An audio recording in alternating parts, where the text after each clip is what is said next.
Para sa ikalimang linggo, may mga team na wala pa ring talo, may mga team na nakuha ang kanilang unang panalo, may mga player na nagpakilala, may mga player na muling nagpakita. Sa linggong to na rin, binuhay muli ang isang rivalry na this conference talagang isang sight to see. Tapatan ng teams na kapag nakita ko sa TV, auto-skip, tsaka tapatan ng mga teams na ang roster sobrang deep. Kaya pag-usapan natin at balikan natin kung anong nangyari dito sa ikalimang linggo ng PBA Week 5 Explained. To start Week 5, Wednesday game Converge versus Rain or Shine. Mainit ang simula ng Rain or Shine, pero na second half, para sa Converge, Stockton tsaka Winston took over. Para silang may 24 points, pero yung mga points nila nanggaling mostly from second half. And hindi na to surprise for me kasi talaga may moments na talaga sila ng clutch performances sa young careers nila. Hindi rin nagpahuli yung mga Justin. Si Arana, 18 points, 17 rebounds, tapos si Baltasar naman, may 13 points and 22 rebounds. Literal na talagang nilinis yung buong rebounding department. Itong dalawang to, 17 tsaka 22 rebounds. Ang ganda rin ng depensa ng Converge sa game na to. Yung Rain or Shine kasi number 1 scoring team sila coming in with 112 points per game. Pero napigilan sila ng Converge below 100. Na-control yung pace and hindi na-sped up ng Rain or Shine yung laro ng Converge. Talagang ginamit ng Converge yung advantage nila kontra sa Rain or Shine, which is yung bigs nila. Na-out-rebound nila Rain or Shine 60-40 at binuli din nila sa loob ang Rain or Shine 56-38 in terms of points in the paint. Final score 107-97, panalo ang Converge. 4-2 na ngayon ang Converge, tatlong sunod na panalo na for them, finally getting their rhythm. And honestly, expected naman siguro kasi to ng marami na since yung roster talaga nila makes sense for an all-Filipino conference. Having dynamic guards like Stockton, Winston, and Jordan Heading na hindi pa nga naglaro. Tapos meron naman silang collection of bigs like si Justin Baltazar, Justin Arana, and even yung mga stretch big nila like sila Brian Santos. Yung roster ng Converge really makes sense.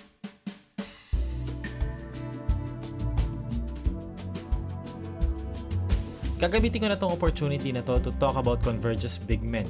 I'm talking about Justin Arana and Justin Baltazar. Parehas na around 6'5", 6'6", 6'7", very tall sa PBA standards. Si Justin Baltazar is more of a power forward na maraming kayang gawin sa loob ng court, and si Justin Arana naman is more of a power player like post-ups, pick and roller, tapos dunker spot. So yung laro nila pwedeng pagsabayin, isang finesse na versatile, pang 4, isang power na mas grounded, pang 5. Kumbaga parang D-Rob tsaka Tim Duncan na dynamic. Or Japet and Greg kung local lang pag-uusapan natin. Or even, si Arana, smaller June Mart. Tapos si Baltazar naman, bigger Arvin Santos. Anyway, si Justin Arana in his first 6 games this conference, he averaged 17.7 points, 11.5 rebounds, and 3 assists per game. To be honest, yung 3 assists per game is a surprise to me. Hindi ko talaga sobrang in-expect si Arana to be a big man na effective sa kickouts kapag nakakapag-draw siya ng double team. In terms of shooting naman, 50.6% shooting from the field. Efficient siya, tsaka consistent all throughout. Si Justin Baltazar naman, underrated impact yung opensa niya. Pero grabe yung impact niya overall. Lahat ng aspeto effective siya.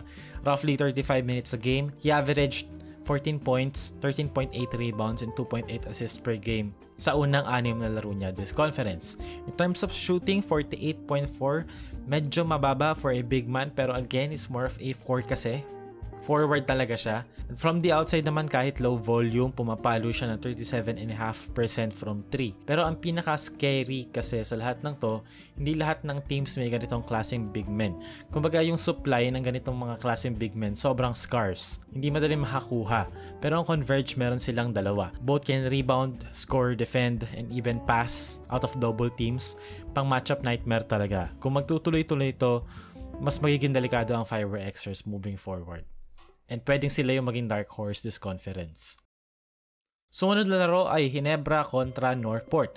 Interesting teams individually pero pag magkalaban kasi sila, boring matchup sila to be quite honest. Anyway, bounce back game to para sa Ginebra mula sa talo nila sa San Miguel. Great shooting game for them which is normal.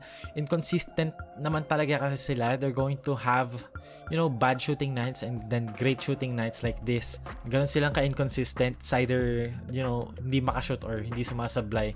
Pero kung may isang player na standout talaga sa game na to, ito si Jason David.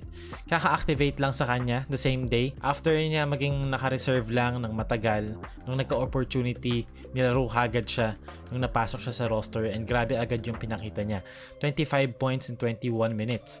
8 out of 9 shooting, 4 out of 4 sa 3-point area. Tapos meron pa siyang 9 rebounds, 3 of which were offensive rebounds.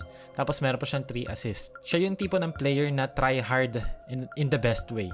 Yung effort, hustle, energy, lahat yan binibigay niya. Yan kasi talaga yung kulang sa Ginebra eh. Minsan, hindi sapat yung talented ka and hindi sapat na meron kang talent. Kasi kung A, hindi naman nagme-mesh ng tama, or B, they don't try hard enough, wala din, walang point. Si Jason David, hindi siya superstar, maybe not even a starter level player, pero siya yung klase ng player na gugustuhin mo sa team mo.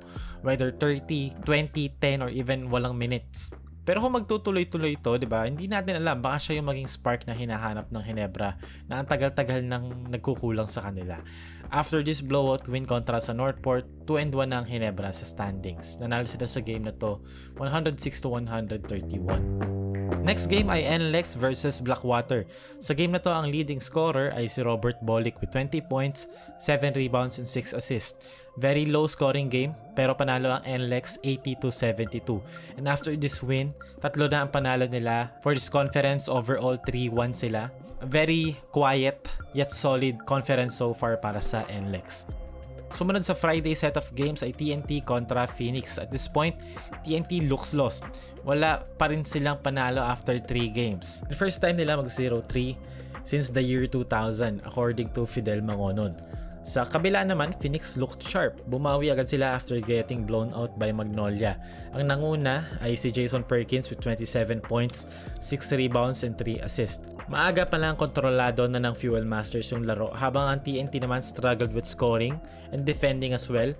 In terms of scoring, 32 points lang ang TNT sa first half. They really couldn't keep up. Kitang-kita mo talaga yung absence ni RHJ in terms of their defense, and then offensively naman yung gravity kasi ng RHJ. Kumbaga doon na kapag generate sila ng help defense which opened up their shooters. So ngayon, TNT kailangan nilang ma-figure out paano maglalaro sa kung anong meron sila right now. Pero in terms of scoring, Oftana had 20 and Siso had 14, pero hindi talaga sapat.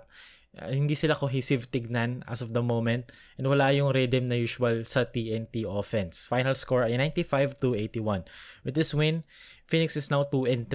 May chance pang bumawi at makahabol to make the playoffs. Magnolia versus Terra Firma. It was a 33-point win para sa Magnolia. They stay undefeated, 5-0 na sila ngayong conference. Sumunod na laro naman sa Sunday set of games ay TNT kontra San Miguel. Finally, sa game na to, nakakuha na rin ng panalo ang TNT after starting 0-3. Natapos ang slump nila with an 89-84 win against SMB.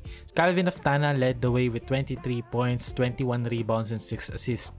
First 2020 game niya to sa PBA at first non-center local na gumawa nitong statline na to since 2015. Another TNT player na nag-contribute ay si Simon Enciso, former SMB player. Added 13 points with 3 3-pointers, including a clutch 3-pointer sa huling mga minuto ng laro. For SMB naman, Perez had 26, Fajardo had 21, pero kinapos pa rin talaga sila. TNT's win came from their better shooting, fast break points, and solid defense. Mukhang ang talagang magiging identity nila moving forward is yung depensa nila at yung pagiging gritty nila as a team, because yung scoring, sobrang hirap i-feel nung kawalan ni RHJ. They really have to work as a team. So yan ang mga laro sa Week 5 ng PBA Philippine Cup. Explain.